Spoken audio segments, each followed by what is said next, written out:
Asinibingelele amaswati amahle sinivuseleke ehlelweni Embili Kanye Kanye ngethemba ukuthi niphilile amaswati akithi kuphina kuphi lapho umsakazo wakithi Eswatini TV unithola khona lolu ke luhlelo benkosi lenhle Embili Kanye Kanye luhlelo lapho khona ke singeneke eminyakeni lomusha umnyaka wa 2021 sithemba nje ukuthi awe maswati atibophelele kwenteni ke impilo ibe yinishana nayo njengoba ke singena ke eminyakeni lomusha. So much happened in the year 2020 with COVID-19 devastating a lot of us in different sectors in different fronts, devastating hope and so many other things, you know. Siqala lo mnyaka lona asathi ukuthi kutawendekani, sekuqale kahle umnyaka wa 2020 kodwa ke utheke kuqala kuphela January kuqala February sabona ukuthi this year is coming with a totally different approach, and I pray 2021 is not gonna give us the same kind of dish lapho khona sithi siplanele okuhle bese sekuvela ke into letitsite. And of course COVID-19 is not yet over bekunene, which is why I think we believe we need to position ourselves and to try and see how we maneuver, how we try and adapt kule situation lena ke lekiyo into ke tiqale ke kushintsha ngalo mnyaka wa 2020, and I think this season is called the new normal for a reason, and we do want to talk about how we can adapt in 2021, how resilience and adaptation can play a critical role in terms of us as a nation moving forward, especially young people who have not experienced the difficulties before. Ubona ke simo sesilukhuni namuhla awadi ukuthi kufanele kuthi in, and you are on your own for that matter. What do you do? We just want to reflect on the year 2020, when again at 2020, those who have made it despite of COVID-19, what is it that they did right to make sure that ultimately they conquered or they thrived regardless of the challenges that were presented by the year 2020? And for you to take the lessons in terms of saying, how can we approach a difficult year if 2021 were to become a difficult year? And our topic here this evening is adaptation and resilience are key for success in 2021. I've got interesting guests in the studio for me, and very young, energetic young people who I believe will try and infuse some energy and a new approach in terms of how we as stakeholders, whether in business, whether you are young people, you are an entrepreneur, you are an influencer, whoever you are, you know, maybe you can take some lessons because they've been there, they see certain things, especially they can give us their views in terms of how other people have tried to deal with certain situations of difficulties, particularly in the year 2020. My name is John Perez Begnene, Ganzige studio namuhla ngihletike la nathi Gule, who is a social analyst and a global mentor. One of the questions I will ask Nati, what is a global mentor, what is a social analyst, you know, and which makes him relevant in this discussion here today. And the other guest in the studio is Mduduzi Dlamini, who is a renowned entertainer, an award-winning entertainer, who went through a lot, especially if you notice what happened in the arts industry in the year 2020. It was very difficult, not only for him but for all them artists in the country. We brought him into the studio just to find out how he maintained sanity in 2020, especially because COVID-19 had affected their industry. But ultimately we saw him get some awards, you know, despite the challenges that were presented by COVID-19.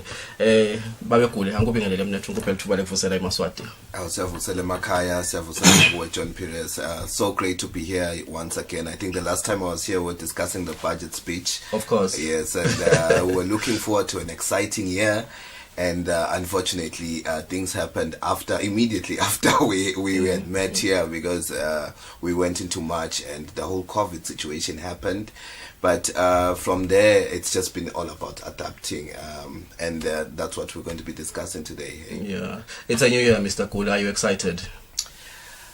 I'm excited and scared and excited at the same time. You will tell us why you are scared. A very good evening to the show, and a warm welcome, my brother. Thank you so much, Mr. Perez. Thank you for having me. I'm actually quite excited to be here because it really happens that, you know, as an entertainer, me mostly being in the genre of entertainment, which is comedy, you get to sit down and have conversations around the other serious aspects of life that don't usually always just touch on only entertainment. Yeah. So for me, that is quite big and very exciting. You know, I've been following certain trends on social media, Mdura, and a lot of people are saying, where are the guys that are saying 2021 is going to be my year, you know? And I feel like this is a negative outlook or a pessimistic outlook, simply because 2020 presented the same thing. In 2019, when we ended 2019, a lot of people were saying 2020 is going to be my year, you know?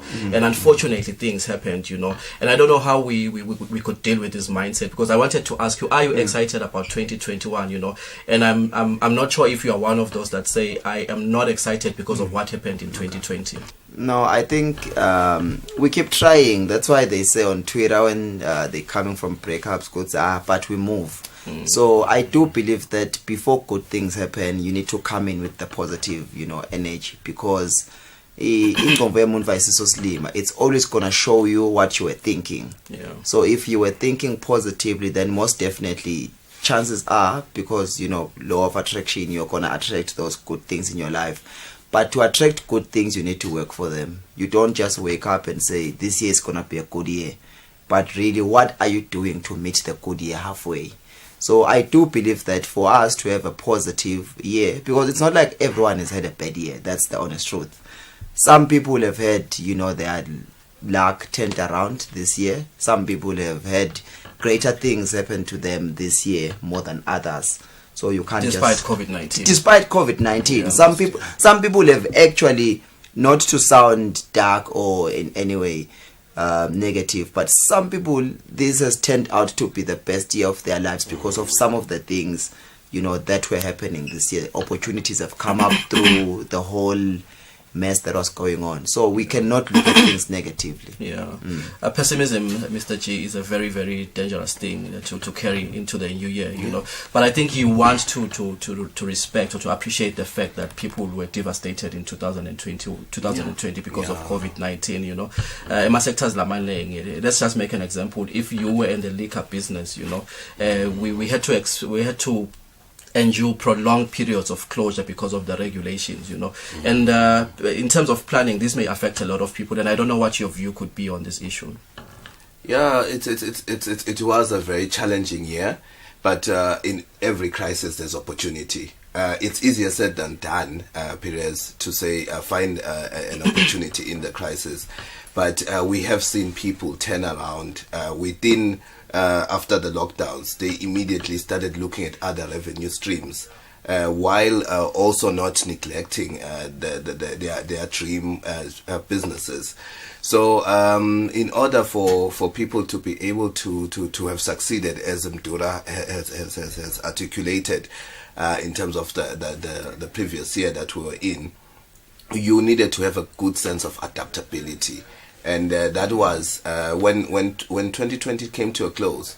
Analysts said adaptability was the number one skill that helped people to thrive and help people to move on.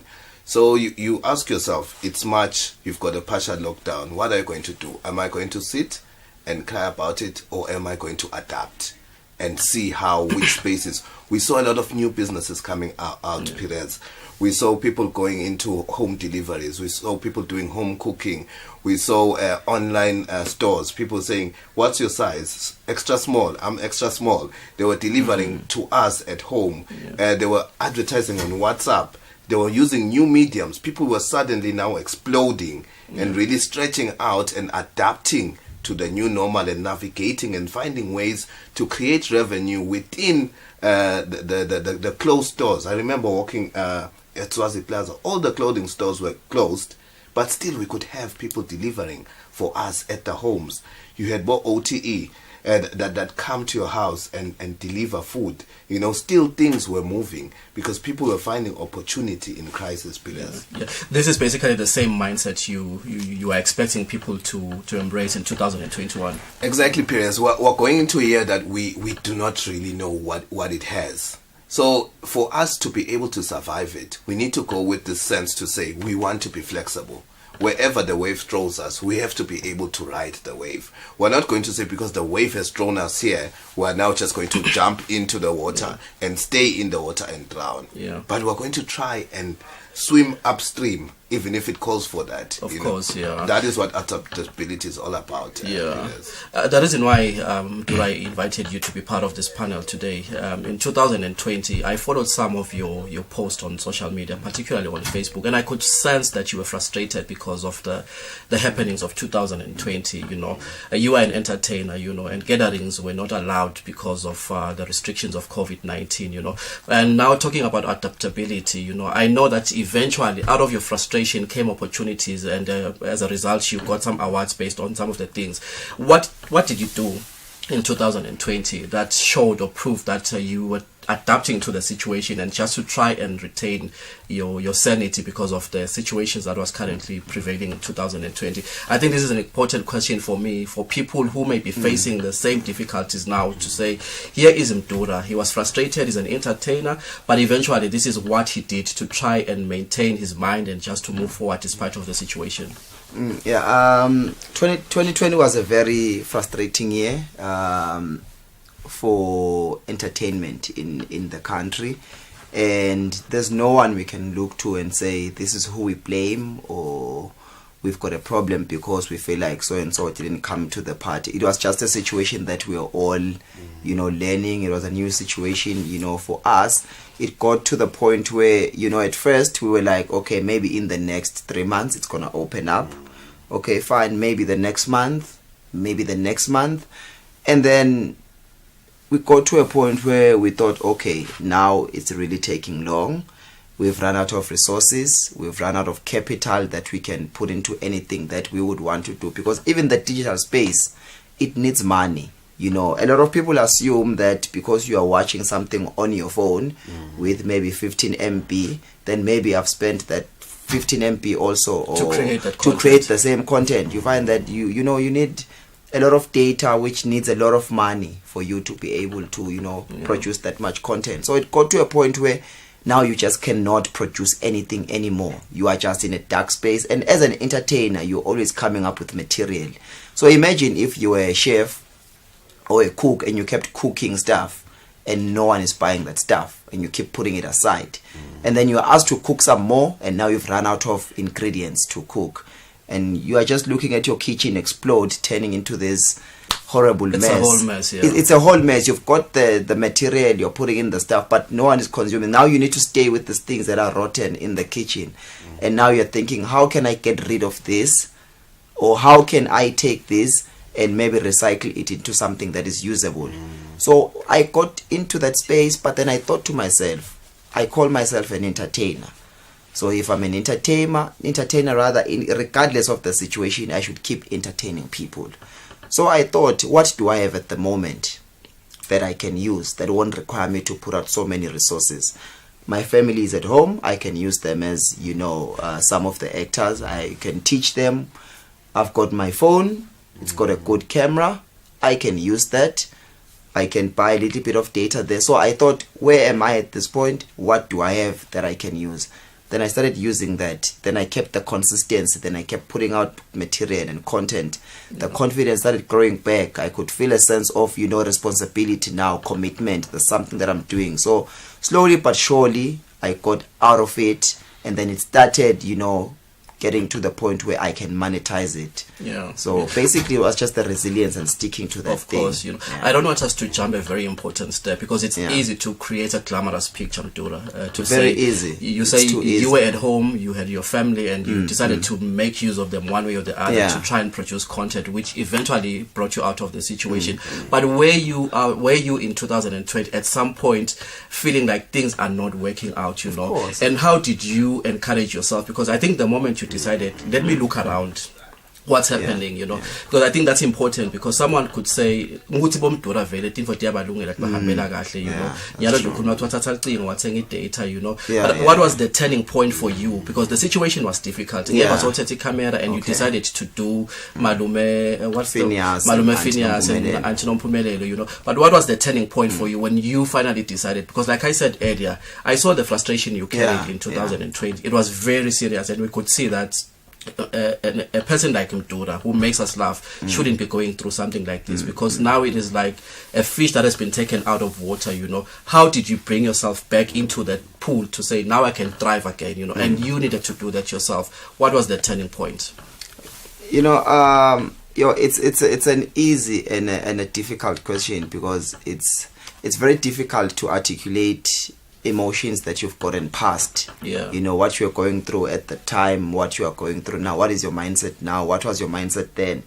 But like you said, Mr. President, it's very easy to glamorize things and kuvakale ngazi say, no, you have it good, you have it like that. So what happened was, when the lockdown started, obviously we didn't expect it to take so much from us as artists. You know, some things that we had worked for the past 10, 15, others 20 years, others 5 years, disappeared in a matter of a month or two. So obviously you are going to sink into a space that is very dark, where you feel like right now it's hopeless.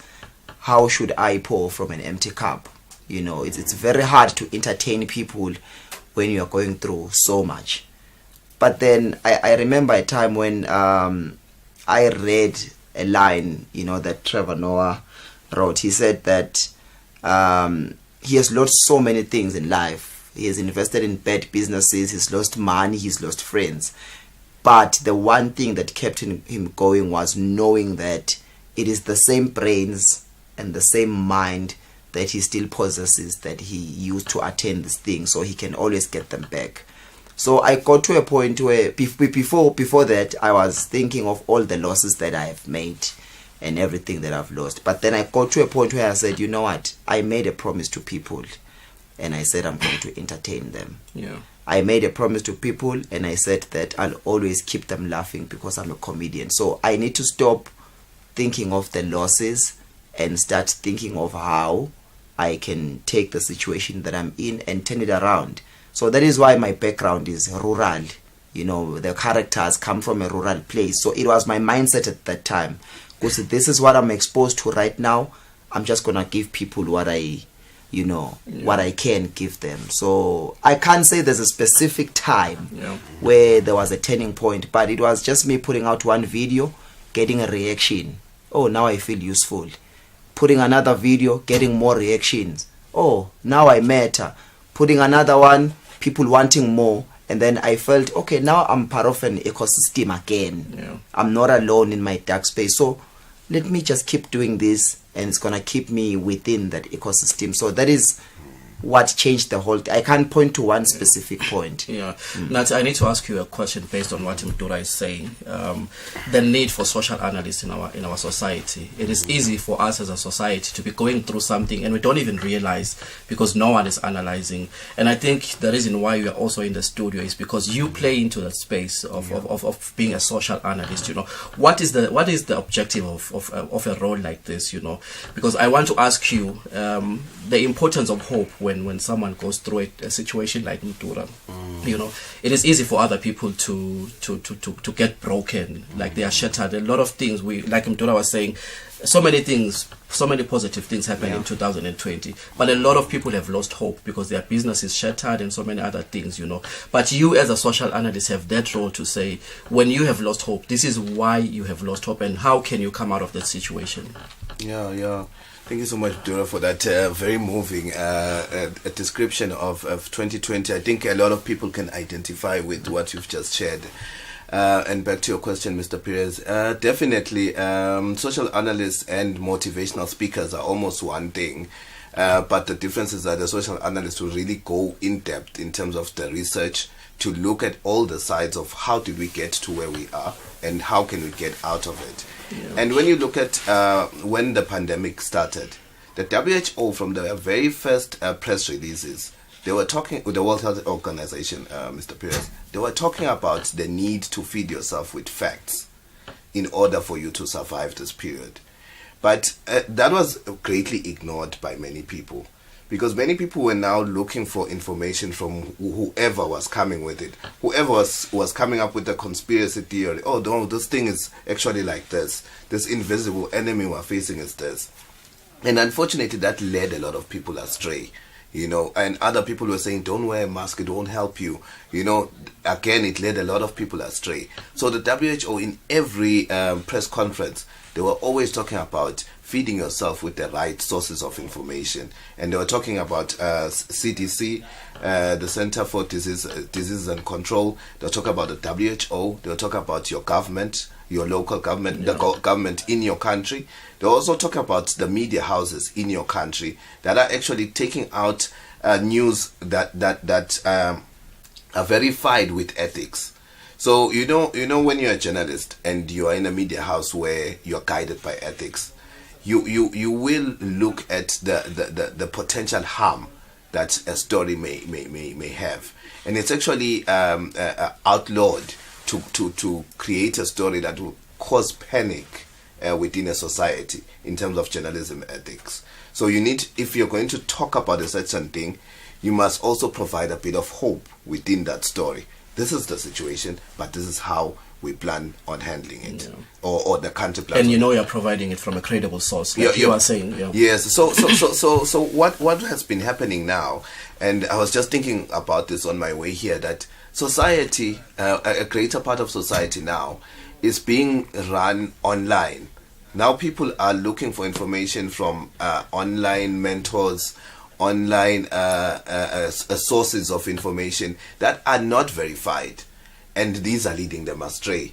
But they need to come back. For them to have a strong 2021, they need to come back to the basics, stick to the information that is verified, and you will have your sanity, because there you know who you can go back to and hold them accountable.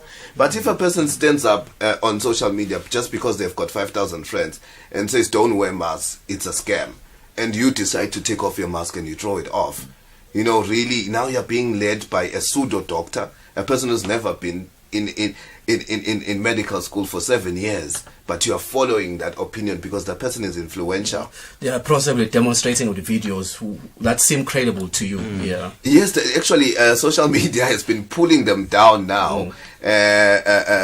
Fortunately, Facebook has this thing that now if you post something that is not factual, they immediately, and you report it. If I'm a journalist and I see it and I report it to Facebook, they immediately take it down, which is good for society, because now you're trying to all be watchdogs for our own people, so that they do not lose themselves in the process, because people are trying to find themselves, but they risk losing themselves while they're trying to find themselves, because they're looking for hope but in the wrong places. And this is where we then come in with these facts, and then we also reference. It's very important, Perez, whatever you're reading, does it have the source quoted? Who is saying do not wear masks? Is it the WHO? Is it your Ministry of Health? People should not just be quick to run with information that they cannot then hold anybody accountable for. Yeah. Dora, the issue of consistency, it is very important in 2021 for me, because if you look at what has happened, a lot of people started something in 2019, probably 2018, only to find that momentum broke in 2020 because of COVID-19. They are thinking about something different, We are probably talking to someone in the art and entertainment space as we speak, and they are saying, I can't go back into that space, because when I started, I was stopped by COVID-19, But I think for me, you represent an example of someone who faced the same challenges, and you strove despite the circumstances prevailing, What would you say is the importance of being consistent despite challenges that may still be faced in 2021? I think I like that question very much, because a lot of people are able to get in, but consistency is very difficult, and most people will always try and correlate consistency with motivation. You need to be motivated and all of that, but that's the problem. When you align consistency and motivation, the problem is that motivation runs out. For example, when 2020 started, it looked like a great year, was beaconing, and then that is what was motivating people, the great year. Some people were making money from the beginning of the year. That was the motivation. Some people were happy when it started, that was the motivation. But then when COVID came, the motivation was gone. So now you are left with discipline or lack thereof. Discipline is just knowing that you have to do this thing, whether you are happy, whether the money is coming in, whether you see the results or not. As a father, you must wake up and go and work for your kids. You don't need to be motivated by the fact that you love your kids or your kids are doing well in school, or you just need to wake up. So a lot of people struggle with discipline, as opposed to the motivation part. Because if the money is coming in, it's easy to wake up, go set up a sound system and work. When the money is coming in, it's easy to be happy and make better jokes. But if all these things are gone and there's no motivation, you just know, this is my job. I chose to do this job. I told people that I love this job and I'm going to do it. So you have to keep the discipline. So that is how the consistency comes in. And the hard thing about it is that Kevin had said this better. He said the difference between successful people and unsuccessful people is that successful people are able to wake up every day, do the same thing, sometimes not get the results, wake up, do the same thing with the same intensity, not get the results, do it again. It's like just exactly like gym. You go there every day. You don't see the muscles growing. You go back again. You don't see, until a point one day when people start saying, yo, you look at you. You're like, what? I didn't really see this. So that's the problem. It's the patience to watch this thing grow at a very slow and annoying rate.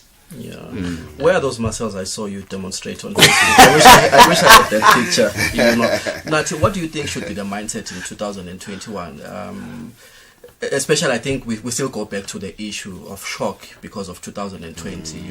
You do want to plan, you do want to be energetic, you do want to carry a certain measure of enthusiasm approaching the new year, but because of what we've seen, I think people will want to be cautious. I don't know what you may advise or suggest what the mindset shift should be to approach 2021. It's definitely, you have to be open-minded, Perez, because we are not sure what's going to be happening in the next few months. And you need to have a sense of adaptability and flexibility to whatever might happen. I mean, we've seen children coming back home, and now we had to teach them using cell phones. A lot of people were rigid when that started out to say, I'm not going to do that. Where are the teachers, But others were quick to say, come, my children, I'm going to set up for you a mini classroom here. Let's move. That's adaptability. That's being able to say, okay, this is where we are. We need to move, guys. There's no time to really sit and mop over it. Resistance is dangerous. Exactly. Like Mjora also spoke about it. He says there was that feeling that in 3 months' time things will open. In the next few months, the industry will open. But there's another person in his shoes who immediately, when things closed, immediately started thinking of what to do now. They did not necessarily wait to say, will it open? May it open? Opening for them was a bonus. We've seen a lot of people going into different industries. They went into farming, which were open. They looked at all these industries that were listed as essential and said, you know what? I have the skills, and some of the skills I can even gain. For example, I went online immediately during lockdown. We couldn't move, ne? I went online. I looked for skills online, that I previously did not have. Because I was now looking at how do I jump into the bandwagon of what is still open, what is still making revenue. Unlike always saying, I need to stand in front of people and talk to them, So I needed to adapt very quickly. So I'd say adapting a positive mindset is definitely essential. And as leaders, we're all leaders personally and leaders wherever we are. So we also have to continuously self-motivate ourselves, no matter what we're going through. And thirdly, you spoke about mindset. The input that you're taking into yourself from January has to be away from poison.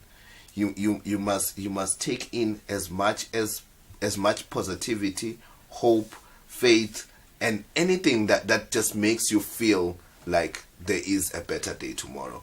Anything that makes you feel like you want to try. he's been quoting a lot of people that gave him hope. That's an input. The material to consume. That is the material to consume, because it's giving you hope. Do not rush to the example I made, where you're following people on Facebook who are leading you astray and telling you, no, this thing will not work, we're going to be locked down for so many months. That is draining. So you need to try and really weed out the very negative people around you. And negative forces that are around you, and really surround yourself with a lot of positivity. Positivity is just a huge first step towards achieving your goals. Of course. The issue of monetizing content in Dura, especially for a lot of people out there, social media is becoming a market on its own. And I think it is important for everyone that goes into social media to understand the dynamics of how this can work to your advantage in terms of making money. What is your advice in terms of that? Because I can see some of the things you did, the approach was to make sure that I survive, I earn an income. I don't have to wait for a corporate gig. I don't have to wait for someone to call me in before they can pay me. I am using this platform, which is social media, to my advantage. So I think because we saw even the awards this year, they were digital, and that was the theme that was being pushed, and most of the things that we've seen, the meetings that we've had, it was Zoom, that's digital. Right now you've got kids that are this side, labafunza overseas, and it's digital. So I think as entertainers, we need to get into that digital space, but not only just get into it so that we can be relevant and be seen by the people that we do the work for, but to also monetize, because this might just be the next, just the new normal. Yeah, the way to do things. The way to do things, because a lot of people bahleti nyalo and they're thinking ukuthi ke mase kuvulekile, maybe sekuvulekile nyalo, maybe this is the normal that stawucoca lenyelanga bengihleka nje that I was in a restaurant, so I get in, I see the tables have got that was during lockdown, the very strong lockdown. The chairs were on the tables and I'm buying food, getting out, and I'm thinking maybe in a few years I'll tell my kids, hey, babam kwake kwahlala e-restaurant. Kwahlala ufika uhlala e-restaurant udle bese soyahamba, because to them it might be a foreign concept. So chances are it's not gonna change to the old normal. So artists should probably forget about festivals and big concerts and just concentrate on making money on Facebook, on YouTube, on Instagram. Yeah. And just a quick one, Mdula. Rigidity is also very dangerous. Nati mentioned the fact that there were other industries that remained open amongst those that were classified as essentials. You view yourself as an entertainer, probably as a stand-up comedian or as a poet or something like that. But this person is not willing to adapt because all they think about is the fact that I'm an entertainer. I am not going to do that. Is this thing going to work in 2021? Because like Nati is saying, we don't know what's coming. This kind of approach here. I like what Nati said when he said we should get into this year with an open mind. We are not being negative, but we're just leaving a lot of underground tunnels to say, if it doesn't work this side and I hit a snake, then I'll use this tunnel. Because I know a lot of artists who used to be big 5 years ago. They were big 5 years ago and they're not big anymore right now, not because they're not good at all, but because they couldn't move from the physical space into the digital space, because they felt like, I don't need to have social media. I know a lot of I'm a big name. I know a lot of big comedians that were putting together big shows internationally, but it's only now that they're getting into YouTube, because they couldn't make money. That's like, but so easy. In the next few years they will change from the TV shows to YouTube, and they'll start making money there because they've got the following. So I don't think Kuba Rigid is going to help in this year or going forward. We've learned adaptability, and being non-rigid is one of those things that will help us go forward. That's, I think you and I spoke about the importance of mentorship. I see a lot of people with great potential. They never make it that far because you can see that this person has a potential, but someone is not leading this person. They are not talking to someone in terms of direction, in terms of advice and all those kind of things. In 2021, especially with all the things we've seen, the challenges in business, and as young people coming up, because industries, whether you're an entertainer or an artist of some sort, industries need you to have a certain level of skill or experience or whatever it could be. the importance of mentorship for me, I think, really is an ingredient for success as well. Yeah, no, that's true, Perez. But mentorship, we need to look at it at a holistic level. People only look at mentorship from the level of an individual. To say Perez is in TV, I'd love to be a TV presenter as well. So I'd like John to also mentor me. You are here right now. Where will you find the time to mentor the next person? You might be here till maybe for the next 8-12 hours, and you want to go home and rest. You know, and society has a lack of mentors, periods, because of those challenges of time. So you find that there's too few people who are willing to invest their time, because mentorship is usually also not really a high-paying job. So it's not an attractive thing to do. We've seen Mumdura coming up with a lot of new comedians. He is giving back, paying it forward. It's great, but not everyone can do that. So, since not everyone can do it, Perez, what is essential is that look at mentorship holistically. Can you be mentored by information that you consume? Because reading self-help books, that's why they call them self-help books. They are mentors. They are voices in those books. There's a book called The Tribe of Mentors. In there's different mentors from around the world. They are each speaking to different individuals in different sectors.